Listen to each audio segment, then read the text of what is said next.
오늘 우리는 계속해서 창세기 말씀을 함께 나누게 될 텐데요. 창세기 1장부터 11장까지는 인류와 만물의 기원에 대한 이야기입니다. 한마디로 시작에 관한 이야기라고 할 수가 있습니다. 여러분, 우리가 일반적으로 상식적으로 시작이라고 하면 어떤 분위기, 어떤 느낌이 듭니까? 시작이라고 한다면 조금은 밝은 분위기로 우리가 느껴지는 게 일반적인 우리의 삶의 분위기가 아닐까 싶습니다. 어떤 분이 창업을 한다, 개업을 한다라고 하면 막 설레이죠. 기대가 되죠. 그런 어떤 이 밝은 분위기가 함께 있고요. 또 여러분들이 정말 그 길고 긴 수험생의 터널을 뚫고 대학교에 입학했다. 그 입학식, 또 입학하는 첫날의 그 마음은 굉장히 설레이고 경쾌한 발걸음이 될 것입니다. 어렵게 회사에 들어가는 관문을 뚫고 회사에 들어가서 첫 그 입사하는 날 어떻습니까? 긴장되고 떨리기도 하지만 아마도 여러분들 안에는 설레이는 마음이 큰 게 바로 시작의 의미가 아닐까 싶습니다. 그리고 만약에 가정이 있는 사람들은 첫 아이가 태어났을 때, 첫 생명이 태어났을 때 그 아이는 막 울고 있습니다. 아이의 울음과는 상관없이 부모와 그 가족들은 너무나 기뻐하며 웃고 있는 그 시작과 생명의 태동에 그 밝은 분위기가 있는 것이 바로 시작의 분위기라고 할 수가 있습니다. 여러분, 그런데 이 창세기 초반의 전반적인 분위기는 어떻습니까? 물론 처음에 하나님께서 1장과 2장에 천지를 창조하시더라, 사람을 창조하셨다라고 하면서 하나님이 심히 좋았더라, 또 좋았더라 심히 좋았더라라는 이런 어떤 좀 밝은 표현, 또 감동의 표현들이 있긴 하지만 바로 3장부터 그 감동과 만족은 순식간에 종족을 감추고 3장부터는 본격적으로 인간의 죄의 어두운 역사가 시작이 되고 있는 것을 우리는 볼 수가 있습니다. 여러분, 3장에는 어떤 게 나오죠? 우리가 잘 아는 사단의 꼬드김을 당한 인류 중에 첫사람들이었던 아담과 하하가 하나님을 배신하고 그 천국과 같았던 에덴 동산에서 쫓겨나는 일이 벌어졌죠. 그리고 4장에는 어떤 일이 벌어졌습니까? 인류 최초의 살인, 그것도 친족 살인이라는 엄청난 사건이 벌어진 것을 우리는 4장을 통해서 볼 수가 있습니다. 6장에는 또 어떤 일이 있었나요? 바로 우리가 최근까지 들었던 말씀이 오랫동안 들었는데 인류의 전반적인 죄가 너무나 극악해져서 급기야는 노아의 8가족을 제외하고는 인류 전체가 홍수로 심판받는 끔찍한 일이 일어나게 되었던 것입니다. 우리가 흔히 생각하고 경험하는 시작, 또 우리가 기대하는 이 시작과는 완전히 다른 분위기라는 거죠. 어둡고 무섭고 안타까운 분위기가 쭉 이어지고 있는 것이 3장부터 11장까지 창세기 초반의 분위기라고 할 수가 있습니다. 여러분, 왜 그런 것일까요? 왜 하필 이 정말 밝아야 되고 아주 꽃길만 걸어야 될 것 같은 이 인류가 시작되고 만물이 시작되고 문명이 시작된 이 시작의 분위기가 이렇게 밝고 또 경쾌하고 꽃길과 같은 이 분위기가 아니라 어둡고 무섭고 또 끔찍한 일이 벌어지는 이 여러 가지 사건들이 한꺼번에 종합적으로 3장 또 4장 또 6장부터 9장까지 이렇게 즐비하게 표현되어져 있을까요? 여러분, 우리가 반드시 생각해야 되고 깨달아야 될 것은 뭐냐면 인간은 아담의 타락 이후로 하나님의 형상대로 창조받았지만 아담의 타락 이후로 우리의 모습이 일그러졌다라는 거죠. 하나님의 형상이 없지는 않습니다. 우리 모두에게 하나님의 형상이 남아 있어요. 하나님께 창조받은 하나님의 사람들이고 영적인 존재들이기 때문에 우리 안에는 하나님의 형상이 남아 있지만 우리의 모습이 어딘지는 모르게 일그러져 있는 것이 우리의 실제 모습이라는 것입니다. 그래서 살인과 폭력, 거짓과 무시와 조롱, 하나님을 외면하고 인정하지 않는 일들이 다반사로 일어났던 것입니다. 그래서 죄를 짓고 또 죄를 지었으며 또 하나님과 멀어져 갔던 것이 이 창세기 3장부터 11장 초반에 보여주고 있는 그 내용입니다. 한마디로 뭐죠? 이것은 따라해서 인간은 죄인이다. 뭐라고요? 인간은 죄인이다라는 것들을 분명하게 기록하고 있는 이 말씀이 창세기 초반의 말씀이라는 거죠. 창세기 1장부터 10장 그리고 오늘 바벨탑 사건이 나오는데요.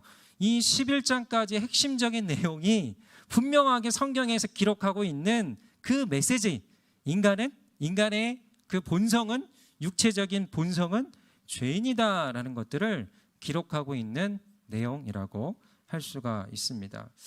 여러분, 의인으로서 선택받아 특별한 구원을 받았던 사람들이 몇 명이었죠? 8명이었잖아요. 노아의 8가족이었죠. 그러면 잘 살아야 될 거 아니에요. 예. 의인의 후손이고 특별하게 선택을 받았습니다. 구원을 받았어요. 많은 사람들이 정말 끔찍하게 고통 가운데 이 세상에 넘치는 비로 인해서, 홍수로 인해서 죽었다고 하면 또 그 역사와 내용이 노아와 노아의 후손들에게 전달이 되었다라고 하면 이 노아의 가족, 노아의 후손들 정말 의롭게 하나님을 열심히 잘 따르고 순종하면서 하나님의 말씀에 따라 의롭게 살아가야 정상이지만 그것이 아니라 노아의 후손들도 예외는 아니었다라는 것입니다. 바로 그 상징적인 의미가 이 아래의 구절을 통해서 우리가 추정할 수 있는 이 구절인데, 오늘 말씀 2절 말씀 함께 읽도록 하겠습니다. 사람들이 동쪽에서 와서 시날 땅에서 평원을 발견하고는 그곳에 정착했습니다. 여러분, 이 말씀에 무슨 쪽이라고 나와 있죠? 동쪽이라고 나와 있습니다. 예, 동쪽이라고 나와 있는데 이 대홍수 후에 노아의 가족들이 거주했던 곳은 어디냐면 아라랏산, 아라랏이라는 지역이거든요. 근데 아라랏이라는 지역이고 오늘 배경은 바벨론이라는 지역입니다. 이 바벨론이라는 지역은 아라랏이라는 지역의 남동쪽 부근에 위치한 지역인데 크게 말해서 동쪽 부근이라고 말을 할 수가 있습니다. 근데요, 여러분, 이 동쪽이란 표현을 좀 영적인 상징으로 우리가 이해하자면 이 창세기에서 동쪽은 어떤 의미냐면 하나님과 멀어지려 하는 인간의 마음을 뜻하기도 합니다. 동쪽이라는 것은 하나님과 멀어지려 하는 인간의 마음을 동쪽으로 향하고 있는 그 마음이다라고 말할 수가 있는데, 어디에 그 근거 구절이 나왔느냐? 우리 창세기 4장 16절 말씀을 읽겠습니다. 시작. 그 후 가인은 여호와 앞을 떠나 에덴의 동쪽 노 땅에서 살게 됐습니다. 가인이 아벨을 살해한 후 추방이 되어서 여호와를 피해, 하나님을 피해 선택해서 갔던 곳이 바로 에덴의 동쪽이었습니다. 가인의 죄로 인해서 하나님을 피해서 이 에덴의 동쪽 부근에서 더 동쪽으로 간 것이 바로 이 가인의 모습인데요. 이 동쪽이라면 바로 이 의미에서 상징적으로 하나님께 등을 지는 곳, 또 하나님과 멀어지는 곳, 하나님을 외면하는 곳, 또 하나님께서 있으나 계시나 애써 우리가 없는 척 하는 곳이라고 해석할 수가 있는 것이 동쪽의 의미입니다. 근데 문제는 뭐냐면 인간은 그것을 내버려 둔다라는 거예요. 그냥 그 동쪽으로 계속 향하고 하다가 다시 유턴해야 될 거 아니에요. 다시 에덴의 동쪽이라는 하나님께서 우리를 만나시고 회복시키는 그곳으로 우리가 나아가야 되는데, 유턴해야 되는데 인간의 마음은 계속해서 더한 극단의 동쪽으로 향하고 있는 것이 우리의 마음이라는 것이죠. 어떤 마음이지? 인간이 죄를 지으면 어떤 마음을 갖습니까? 빨리 회개해야지, 빨리 이제 돌아서야지, 이런 마음보다 어떤 마음이냐면 더 숨고 싶고 더 피해 다니고 싶고 그런 마음을 갖지 않습니까? 이 어떤 죄가 내가 누군가에게 말하지 못했던 나의 어둠이 드러나서 나만 대가를 치르고 나만 어떤 문제가 생기는 것을 두려워하고 있는 것이 우리 많은 인간의 실제적인 속내일 수 있다는 것이죠. 아마도 여러분들 하나님 앞에서도 동일한 습성을 가지고 있을 것입니다. 하나님께 죄를 지었고 또 하나님께 우리의 등을 돌렸지만 그냥 숨어 있는 거죠. 그냥 덮어두고 있는 거죠. 그냥 그렇게 그대로 내버려 두고 있는 것이 더 하나님을 향해서, 하나님께 향해서 우리가 동쪽으로 가지 말고 다시 서쪽을 향해서 유턴해야 되는데 그것을 내버려 두고 더 숨어버리고 더 깊은 죄 가운데로 나아가고 있는 것이 우리의 육체적 본성 안에 갇혀 있는 우리의 모습이라고 할 수가 있습니다. 여러분, 그러나 이것이 큰 문제가 되는 것은 무엇이냐면 여러분이 여러분의 영혼의 아버지와 등을 지게 되고 그것을 내버려 두게 되면 우리 인간은 어떤 존재죠? 따라하겠습니다. 영적인 존재. 영적인 존재이기 때문에 우리의 이 영적인 존재에 우리의 내면에 우리의 모습이 뭔가 고장이 나게 됩니다. 문제가 생기게 되는 거죠. 피폐해지게 됩니다. 무엇인가 병들고 오염이 되게 됩니다. 여러분, 병이란 건 뭐냐면 쉽게 상처받고 쉽게 분노하며 쉽게 미워하며 다투는 상태를 말합니다. 나는 아닌데 이렇게 생각하실 수 있어요. 근데 그거는 다른 사람들이 봐야 돼요. 주변에 있는 사람들이. 근데 여러분, 분명히 여러분 안에 내가 쉽게 무엇인가 감정적인 반응하고 쉽게 토라지고 쉽게 왜곡하고 쉽게 오해하고 쉽게 내 마음이 뒤틀려 있다는 것은 여러분의 어떤 정서가 문제가 병이 있다는 것도 있지만 아니면 그 안에 들어가면 여러분의 영이 무엇인가 병들어 있고 영적으로 문제가 있다라고 볼 수도 있는 것입니다. 여러분, 또 오염이라는 건 뭐냐면 영적인 존재로서 하나님을 알고 순종해가는 기쁨을 망각하고요. 하나님 안에서 그 기쁨을 누려야 되고 만족과 평안을 누려야 되는데 그걸 잊어버리는 거예요. 그걸 모르는 거예요. 그것보다 세상과 자기 쾌락에 빠져서 육적이 되어버린 거예요. 그리고 그것이 너무 당연하고 그것이 좋아서 교회를 나오지만 사람들 만나는 거에 집중하고 그것이 좋아서 이 교회 안에서 인정받는 욕구로 그냥 교회 안에서 그냥 있는 그런 상태에 있는 경우도 많이 있고요. 대려 여러분들 이 세상 가운데 육적이고 쾌락적이고 내가 누리고 싶고 하고 싶어 하는 것들을 굉장히 더 많이 즐기고 하고자 하는 그 욕구들이 더 생겨나고 더 깊어지는 그 마음들이 드는 것도 하나의 우리의 영이 오염되어 있는 모습이라고 할 수가 있습니다. 하나님을 즐거워하고 찬양하고 이 영적인 것들을 더 기뻐하고 경건의 삶으로 더 나아가는 것이 더 참된 기쁨이다 생각하면서 나아가는 것이 아니라 만약에 여러분 안에 그런 마음보다 다른 일을 많이 하고 다른 쪽을 향해 가고 있다면 여러분, 영이 내 안에 오염되어 있는 것이라고 볼 수가 있습니다. 만약에 여러분 안에 이와 같은 마음들이 있다면 어찌 보면 내 마음이 병들어 있는 것이고 내 마음이, 내 영이 육적으로 되어 버렸기 때문입니다. 그리고 결국 그 이면에는 뭐냐면 내가 하나님과 멀어져 있기 때문입니다. 하나님과 가까워지려고 하는 내 안에 근원적인 욕구는 있지만 내 육체적인 본성이 끊임없이 하나님과 멀어져 가고 싶고 멀어져 가고 있는 그 모습이 하나의 여러분들이 현상으로 드러내고 있는 모습이라고 할 수가 있습니다. 하나님 앞에서도요, 숨어 있거나 적당한 거리를 유지한 채 긴장 관계를 갖고 있는 거예요. 이런 모든 것이 무엇이라는 거죠? 우리가 동쪽으로 향하는 마음을 갖고 있다는 거예요. 다시 턴해서 서쪽으로 가야 되는데 우리도 모르게 동쪽으로 더 극단으로 가고 있는 마음이 우리 마음 가운데 있다라는 것이죠. 근데요, 여러분, 우리가 이걸 주목하셔야 돼요. 엄밀히 말하자면 창세기 3장 24절에 보면 동쪽이라는 건 다른 의미를 갖고 있는데요. 우리 창세기 3장 24절 말씀 함께 읽도록 하겠습니다. 시작.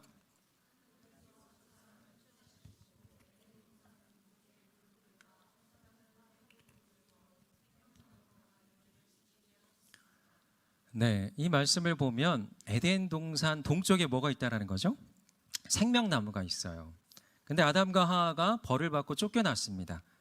근데 그 가장 결정적인 벌은 뭐냐면 이 생명나무 과실을 따먹고 영원한 생명을 누리는 게 인간이 영원한 생명을 누리는 것이 처음에 약속된 약속이었고 우리 가운데 주어진 특별한 특권이었어요. 그것이 바로 우리 가운데 주어진 하나님의 그 놀라운 또 선물이었는데 이걸 못하게 된 거예요. 그렇다면 뭐냐면 그 동쪽이라는 거는 하나님과의 관계, 우리의 진짜 존재됨을 회복하는 곳이라는 거예요. 동쪽이라는 거는 바로 예수 그리스도를 통해서 우리는 영원한 생명나무를 얻게 된 것은 뭐냐면 여러분들이 예수님을 믿고 구원받았다. 그건 뭐냐면 에덴의 그 동쪽에 있는 생명나무를 다시 회복했다라는 거예요. 진정한 동쪽의 의미는 우리는 동쪽에서 더 극단으로 가고 있지만 진정한 동쪽의 의미는 뭐냐면 그 지금은 막혀 있지만 그 문이 열리면 우리는 영원한 생명으로 하나님과 영원토록 동고동락할 수 있는 곳으로 가는 문이 열리게 된다는 것입니다. 하지만 여러분들은 경험했습니다. 예수님을 믿었기 때문에, 구원자로 주인으로 영접했기 때문에 그 동쪽의 문이 열렸고 영원한 생명나무의 열매를 우리는 따먹게 된 상태라는 것입니다. 그리고요, 여러분, 이 비슷한 의미가 바로 이 말씀에 있는데요. 에스겔 47장 1절 말씀인데요. 함께 읽겠습니다. 시작. 에스겔 47장 1절인데 제가 읽겠습니다. 그리고 그 사람이 나를 다시 성전 입구로 데려갔는데 성전 문턱 아래로부터 물이 나와서 동쪽으로 흘러가고 있었다. 성전이 동쪽을 향하고 있었기 때문이다. 물은 성전 오른쪽 아래 제단의 남쪽에서 흘러나오고 있었다. 여러분, 이게 에스겔 47장이에요. 47장은 뭐냐면 이 모든 인류가 회복되는 것을 하나님께 예언하고 있습니다. 47장은 제가 대전에 내려올 때 하나님께서 주신 말씀이었어요. 뭐냐면 성전의 문지방, 동쪽 문지방에서 흘러나오고 있습니다. 무엇이? 생명수가. 물이 흘러나와서 그것들이 동쪽으로 가면서 죽은 바다를 살려요. 죽은 바다를 살리면 그 바다가 살아나니까 고기가 모여들어요. 그리고 그 강가 주변에 있는 나무들이 회복되어서 열매를 맺고 또 만국을 치료하는 그런 잎사귀가 생겨나는 거거든요. 이건 뭐냐면 이 성전 문지방 동쪽으로부터 흐르는 생명수를 통해서 이 인류가 회복되는 걸 말하는 거예요. 하나님의 구원의 역사가 예언되어 있는 본문이 바로 이 말씀입니다. 근데 어디서부터 흘러나온다는 거죠? 동쪽으로부터 흘러나오고 있다라는 사실입니다. 여러분, 인간은요, 추방당한 동쪽 끄트머리 서쪽을 향해 나아가고 있지만 그것이 아니라 우리가 이제는 유턴해서 진정한 동쪽 하나님과의 만남을 회복하고 성령의 생명수가 흘러나오는 그 동쪽으로 우리가 가는 것이 우리의 참된 회복과 참된 길이라는 것이죠. 우리가 죄가 많이 있다 보면 하나님의 낯을 피하게 되고요. 더 하나님께로 돌아가는 것이 아니라 더 피하고 싶어하는 마음이 우리 마음 가운데 들게 됩니다. 그래서 더 세상으로 또 세상의 사람들에게도 향하는 그런 마음이 우리 가운데 있지만 이 시간 여러분에게 강력하게 권면합니다. 뭐냐면 여호와께 돌아가시길 바랍니다. 여호와께 돌아가시길 바랍니다. 어떤 마음, 어떤 세상, 어떤 내용으로 가려고 한다 할지라도, 가고 있다 할지라도 하나님은 동쪽 끝에서 영적인 상징입니다. 여러분을 기다리고 계십니다. 진정한 구원의 물으로 진정한 성령의 생명수가 흘러오는 동쪽 문지방으로 여러분들이 온전히 돌아가서 여러분이 영원히 회복되어지고 또 여러분들이 회복되어진 영혼을 통해서 죽은 고기들이 모여드는 여러분들 주변으로 이 세상이 절망과 슬픔과 고통 가운데 있는 사람들이 모여들어 그들도 참된 자유와 평안과 기쁨을 누리게 되고 또 여러분들의 생명수 흘러가는 곳곳 가운데로 많은 이 나무들이 열매를 맺는 그 환상을, 그 꿈을 여러분들도 함께 꾸며 나아가시기를 소망합니다. 여러분, 그것은요, 내 능력으로 가능한 게 아니에요. 내가 잘나서 가능한 게 아니에요. 내가 특별해서 가능한 게 아닙니다. 내가 이 땅에서 많은 조건과 많은 것들을 갖고 있다고 해서 내가 다른 사람에 영향을 주는 것이 아니라 내 안에 성령의 생명수 흘러나와요. 내가 진정한 그 영원한 생명나무를 내가 일상 가운데 경험하고 예수 그리스도를 누려야 나를 통해서 진짜 회복과 진짜 특별한 하나님의 일들이 일어나게 된다라는 것입니다. 여러분, 그것은 여호와께 돌아가는 거예요. 여호와께 돌아가는 거예요. 여러분의 마음이 동쪽으로, 세상으로, 여러분들 내 자아가 시키는 곳으로 계속해서 향하고 있다면 이 시간 딱 일단은 유턴이 쉽지 않다면 일단은 멈추시길 바랍니다. 가장 우선적으로 멈추시길 바랍니다. 멈추다 보면 생각하게 돼요. 나를 돌아보게 됩니다. 여러분, 인간이 변화의 시점 뭐냐? 먼저 돌아봐야 돼요. 내가 누구인지, 내가 어디로 가고 있는지, 과연 내가 동쪽으로 가고 있는지, 아니면 유턴해서 하나님께로 가고 있는지, 어디로 가야 되는지를 우리가 한번 스스로 자문하는 시간이 되기를 소망합니다. 하나님은 그 영원한 생명나무 여러분을 기다리고 계시고요. 여러분들 끊임없이 이 성령의 생명수를 부어주기를 간절히 원하고 계십니다. 그걸 믿음으로 이 시간 취하며 온전히 유턴하시는, 돌아가시는 이 시간 되기를 간절히 소망합니다. 우리 오른쪽 왼쪽 한번 이렇게 인사하겠습니다. 여호와께로 마음을 돌리시길 바랍니다. 네. 여러분 잘 돌리시지만 더 완전히 꺾으시길 바라요. 적당히 꺾다가는 사고 납니다. 완전히 돌리셔야 우리가 하나님 안에서 진정한 자유를 경험할 수가 있습니다. 여러분, 이 오늘 본문은 계속해서 인간의 욕망과 또 속성의 끝을 보여주고 있는데요.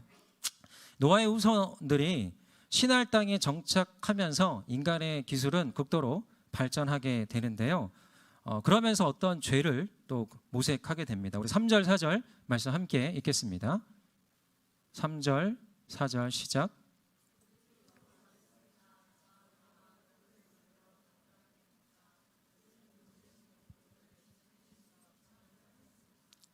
그리고 그들이 말했습니다. 자, 우리가 우리를 위해 성을 쌓고 하늘까지 닿는 탑을 쌓자.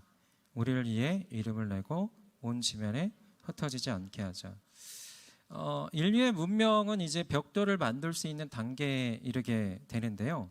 이 벽돌을 쌓고 그것을 이어주고 단단하게 해주는 이 역청이란 것은 이때 만들어졌다라기보다 언제 나오죠? 노아의 방주를 만들었을 때에 그 역청이 사용된 것을 알 수가 있습니다. 한마디로 하나님께서 알려주신 이 문명의 지혜라고 볼 수가 있습니다. 이 문명의 지혜, 하나님의 지혜를 등에 업고 인간은 자기 스스로의 어떤 사고의 힘으로 이 벽돌이라는 것, 진흙을 어떤 모양으로 만들고 이 불에 구우면 단단하게 되고 이것들을 쌓아서 역청으로 바르면 이어지면 어떤 건물을 세울 수 있다는 것들을 깨닫게 됩니다. 그러다 보니까 어떻게 되는 거죠? 자꾸 이제 집도 만들고 그 다음에 건물도 세우고 그리고 도시도 건축하게 되는 어떤 문명이 굉장히 발달되는 그 상황으로 가게 되는 것이죠. 그러다 보니까 이 사람들 안에 어떤 마음이 들어가요. 어떤 마음인 거죠? 이렇게 건물 또 높은 집 그리고 도시까지 세울 수 있는 인간의 능력을 가지고 한번 하늘까지 닿을 수 있는 탑을 한번 쌓아보자라는 그 생각이 들어갑니다. 근데 여러분 이 마음이라는 게 뭐냐면 그냥 단지 인간이 이걸 할 수 있는 게 할 수 있으니까 여기까지가 아니라 하늘까지 닿는 탑. 이제는 어떤 하나님에 의하여 노아의 홍수 이야기를 다 들었을 거 아니에요? 또 하나님에 대한 이야기를 다 들었을 거 아니에요? 근데 그 하나님께 맞짱을 뜨고 싶은 또 하나님과 같아지려고 하는 인간의 죄성에서 나온 그 내용이라고 할 수가 있습니다. 이 말씀을 보면 사람들이 모의를 합니다. 자, 우리가 이제 성을 쌓고 하늘까지 탑을 쌓자. 이것은 하나님 보시기에 죄였고 하나님과 같아지려고 하는 인간의 어떤 욕구와 속내였지만 사람들의 마음 가운데 아니야 하지마 이건 아니야. 이거는 하나님을 인정하고 하나님을 높이는 게 아니라 하나님과 같아지려고 하는 잘못된 거야라고 말은 사람들이 했을지 모르지만 어떤 순간 이 죄가 모이면서 서로 연합하면서 한번 할 수 있는 거 아니야? 뭐 할 수 있지 하면서 더 죄가 또 다른 죄를 낳고 죄가 공병하면서 사람들이 결국에는 이 탑을 쌓게 되는 이 과정까지 가게 되는 것입니다. 여러분 이 죄라는 게 참 무서워요. 죄라는 게 내가 만약에 나 혼자만 있으면 그 죄를 짓지 않을 수 있는데 어떤 거냐면 누군가와 그 뭔가 그 생각을 하고 있는 사람하고 함께 있다 보면 자기도 모르게 그 죄된 생각을 하게 되는 경우가 있지 않습니까? 어떤 누군가의 뒷담화, 누군가에 대해서 어떤 그 뒤에서 말하는 뭐 정죄하고 판단은 이런 얘기 여러분 안 하고 싶어요. 안 하길 바래요. 하지만 사람들이 두세 사람만 모이면 찬양하고 하는 게 영광 올려드리는 게 아니라 뭐죠? 사람에 대한 이야기를 주로 하는 게 우리의 생각이에요. 말들이에요. 근데 사람에 대한 이야기를 하다가 좋은 말을 많이 하면 좋은데 그러기보다는 그 사람의 험담과 그 사람의 어떤 문제점과 그 조직과 그 내용의 잘못된 이야기를 할 때가 많이 있다라는 것이죠. 여러분 우리 혼자 있을 때는 우리 자신의 신앙을 지키기 쉽습니다. 하지만 여러분들의 직장의 현장, 삶의 현장, 또 이 세상의 사람들과 만나고 또 교회 안에서도 충분하게 복음의 능력과 생명의 능력과 사람을 세우고 살리는 이 능력이 아니라 끊임없이 인간적으로 살아가는 사람들하고 만나다 보면 자기도 모르게 내 안에 이런 죄와 이 어둠이 들어오게 되더라고요. 저희 아들들도요, 이 각각 두면 참 착하고 괜찮아요. 둘이 만나면 정말 어떻게 이 감당하기 어려운 이 남자들의 사내들의 무서움을 볼 수가 있습니다. 그래서 저는 이제 주로 바깥에 나와 있기 때문에 괜찮지만 집에 들어가면 아내가 많이 힘들어해서 이 아내를 회복시키는 사역을 해야 돼요. 집에 가면 제 주장과 제 주권이 없어요.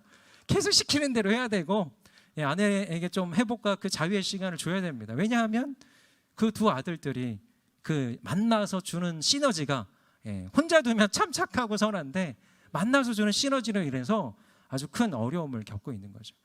여러분도 그럴 거예요. 우리가 만나서 선한 영향을 줘야 되는데 서로 죄가 공명하고 있는 거예요. 죄가 죄를 만들어내고 있는 거예요. 여러분 지켜야 됩니다. 세상 가운데 혹시나 그런 곳이 있다면 여러분 끌어내셔야 돼요. 뭐 사람의 관계를 끊으라는 게 아니라 여러분이 그 자리를 피하셔야 되고요.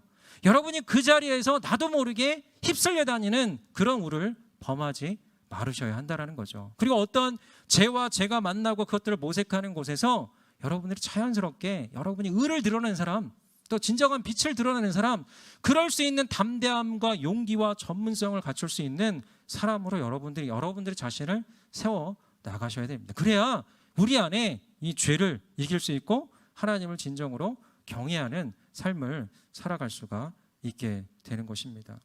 여러분, 이 모든 바벨탑의 그 속성은 무엇이냐면 따라하겠습니다. 하나님과 같아지려는 인간의 죄성. 여러분, 이 바벨탑을 쌓을 때의 이 마음은 지금도 세상의 사람들에게 깔려있는 정서죠. 이 과거 설교에서도 말씀드렸지만 이 진화론이라는 것은 어떤 단계에서는 전혀 과학적이지도 않고 설득력이 있지도 않은 것을 받아들여야 하는 또 하나의 신앙입니다. 그 이면에는 만물과 우리의 창조주를 인정하지 않으려는 인간의 속내가 담겨 있습니다. 여러분, 제가 계속 말씀드리지만 단세포에서 자기 복제와 생식이 가능한 이 고등세포가 어쩌다 우연히 생겨났다를 믿는다라는 것은 신에 의해서 창조되었다 보다 설득력이 없는 거예요. 이것도 믿는 거예요. 믿음이 신앙이에요. 그것이 과학이 아니라는 거죠. 근데 과학으로 믿고 있는 거죠. 과학으로 포장하고 있는 거죠. 그것을 여러분 왜 믿을까요? 자신이 누군가에 의해 창조되었다는 것을 받아들이지 않는 인간의 교만함이 그 근저에 깔려 있는 것은 아닐까요? 하나님 아래 놓여 있고 싶지 않기 위해서 애써서 그 신을 부인해야 하고 그것에 맞는 어떠한 하나의 이론을 과학으로 진리라 신봉하고 싶어하는 인간의 어리석음이 아닐까요? 한번 여러분 생각해 보시길 바랍니다. 여러분, 지금도 현재 인간은 뭐냐면 생명을 스스로 창조하려고 하고 있어요. 여러분, 인간 복제 기술 필요합니다. 의료적으로 필요합니다. 하지만 이 복제 기술의 발전은 앞으로 부모와 가정이라는 인격적인 관계 없이도 마치 공장에서 생산되는 물품처럼 얼마든지 고등인간을 대량으로 찍어낼 수 있다라는 이 헛된 욕망의 소용돌이로 빠져들 수 있다라는 거, 가능성이에요. 네, 이 안에 인간이 하나님과 같아지려고 하는, 생명을 마음대로 조작하고 마음대로 만들어낼 수 있다라는 생각이 그 안에 시작은 특별한 의미로 시작되었지만 사람들 마음 가운데 충분히 들어갈 수 있는 여러 가지 리스크라고 볼 수가 있습니다. 여러분, 또 광산 개발과 건축을 위해서 개발된 다이나마이트, 또 핵도 결국에는 인류를 위협하는 이 기술 개발의 위험한 단면을 보여주고 있는 것이라고 우리는 볼 수가 있습니다. 여러분, 제가 뭐 하나하나 말하지 않아도 많은 것들이 있어요. 많은 것들이 있지만 그 많은 것들 가운데 인간이 하나님과 같아지려고 하는 이 속내를 끊임없이 여기저기서 하고 있는 부분을 우리는 볼 수가 있습니다. 여러분, 어떻게 이런 기술의 개발과 과학의 진보, 이런 발전 말고 여러분 마음은 어떤지를 한번 돌아보시면 좋을 것 같아요. 우리는 우리만의 바벨탑을 쌓고 있지는 않습니까? 바벨이라는 건 뭐라고 했습니까? 하나님과 같아지는 욕구예요. 근데 뭐가 가장 큰 거냐면 하나님과 같아지려고 하는 그 자리에 하나님의 속성, 하나님의 능력은 뭐냐면 따라서 하나님은 심판자시다. 그게 하나님의 속성이고 하나님의 자리예요. 근데 문제는 뭐냐면 우리가 심판자가 되려고 해요. 뭐라고요? 우리가 심판자가 되려고 합니다. 우리가 너무나 쉽게 정죄하고 심판하려고 하고 있어요. 우리가 어떤 사람을 만나면 우리 생각 가운데 이미 견적이 나옵니다. 이미 견적이 나와서 이 마음에서는 이 하나님의 마음과는 달리 이미 구분짓고 적당히 외면하고 정죄하고 있는 것이 우리의 마음일지 몰라요. 그리고 그 정죄를 그 사람이 없는 곳에서 여러분과 가까운 누군가에게 실행하고 있는지도 모릅니다. 또 심지어는 실제적인 이해와 벌을 주고 있는 여러분들의 실제 모습일 수도 있습니다. 혹시나 여러분의 마음의 빨간 버튼을 건드리는 그 누군가가 있다면 여러분 말씀드립니다. 쉬 판단하거나 정죄하지 마시길 바랍니다. 여러분 불편케 하는 누군가 있어요. 만나는 사람도 있어요. 근데요 쉽게 판단하거나 정죄하지 마시고, 저는 항상 그런 마음들이 들더라고. 이유가 있겠지. 항상 어떤 그 사람의 환경이나 또 사유가 있겠지라는 생각을 하려고 노력을 합니다. 노력을 합니다.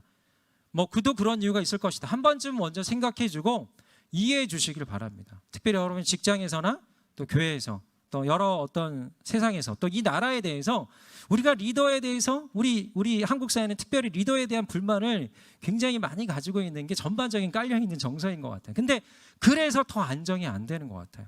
근데 우리는 다시 한 번은 또 계속적으로 노력은 뭐냐면 먼저 그 리더가 그 회사에 있는 사람들이 교회를 위해 회사나 그 나라를 위해서 얼마나 애쓰는지, 또한 뭐냐면 그들도 역시 하나님 앞에서 다뤄지고 변화되고 있는 또 다른 죄인임을 우리가 한번 생각하면서 그대로 수용할 수 있는 그런 성숙한 여러분들이 되시면 좋겠습니다.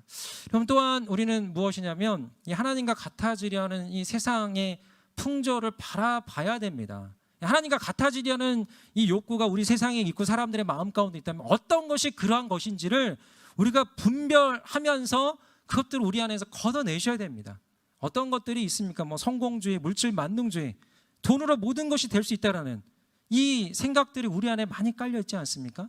이 돈에 대해서 누군가 비교해서 내가 밀려나면, 내가 부족하면, 결혼할 때 이만한 조건으로 다른 사람과 똑같이 결혼하지 않으면 내가 세상에서 그렇게 충분히 성공하지 못한 것 같고 성공한 결혼이 아닌 것 같은 이런 생각들을 여러분 안에 넣어주고 있는 이 세상의 사조가 있다면 여러분 그것이 여러분 안에 자유를 못 주고 있는 거예요.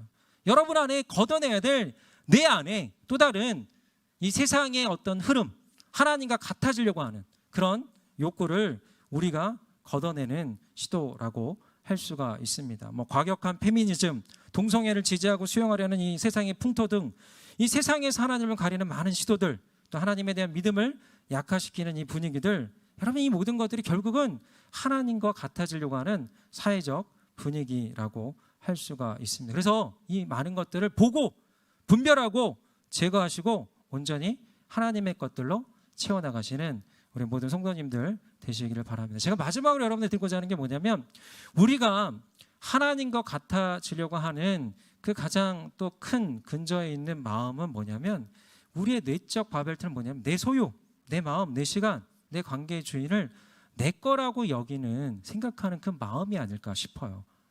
우리가 하나님께 뭔가 드리려고 해도 내 거를 어떻게 드려라고 하면서 쉽게 드리지 못하고 아까워하는 그 마음들이 있을 수 있습니다. 우리가 어떤 하나님의 신앙을 향해서 나아가더라도 하나님 자신이 목적이어야 되는데 하나님 목적이라고 내 인생의 모든 시련과 목적 가운데 하나님이 하나의 부속물이 될 때가 있어요. 중요한 건 뭐냐면 우리의 인생 가운데 가장 큰 내적 바벨탑은 내 자신이에요. 나의 것이에요. 이것들을 내가 온전히 하나님의 것으로 돌려드릴 때 내 내적 바벨탑을 무너뜨릴 수가 있게 되는 것입니다. 그리고 우리가 어찌 보면 게으른 것도 나태하고 안일한 것도 나에게 주어진 사명을 충분하게 내가 실행하지 않는 것도 그 많은 것들이 결국에는 내 거라고 생각하기 때문에 그래요.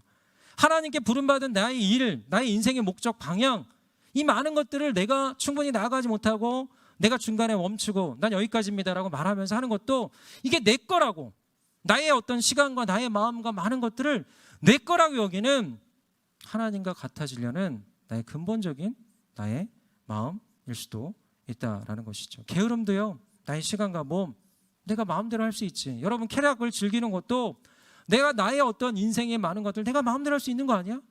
왜 건드려? 누가 뭐라고 그래? 내가 마음대로 할 수 있는 거죠. 여러분 마음대로 할 수 있는 게 아니에요. 여러분 존재는 누구 거죠? 따라하겠습니다. 내 존재는 하나님 거다. 여러분 믿으십니까? 인정하십니까? 인정하시는데 잘 안 되죠. 그것들을 그게 결국에는 근저에는 내 거라고 생각하는 거예요. 내 거라고 생각하는 거죠. 하나님과 같아지려는 나만의 바벨탑을 내 안에 쌓고 있기 때문입니다. 저도 이 말씀을 준비하면서 내 안에 게으름, 내 안에 어떤 나태와 안일, 정말 이 사역적으로 한 영혼 한 영혼을 돌보고 생각하는 이것에 대해서 더욱더 진지하게 나아가며 그렇게 설교를 준비하며 사역을 해야 되는데 그러지 못한 부분들을 한번 돌아봤어요. 충분치 못했던. 어찌 보면 제가 이번 아우리치 또 해외 아우리치 다녀오면서 느꼈던 거는 우리 청년들 또 우리 공동체 성도님들이 가지는 이 아우리치에 대한 진정성, 아우리치에 대한 깊은 마음, 애정, 사랑보다 저는 너무 많이 갔다 와서 너무 많이 자주 다녀와서 어찌 보면 하나의 일이 되지는 않았는지, 어찌 보면 이 과정들이 내 안에서 어떤 하나의 행사를 치르는 것처럼 되지 않았는지 내 자신을 돌아봤습니다. 그러면 이게 나태구나, 이게 안 일이구나. 하나님이 주신 이 목적과 방향이 나를 통해서 이루고자 하시는 것이 있었는데 그것을 충실하게 하나님께 따라가지 못하고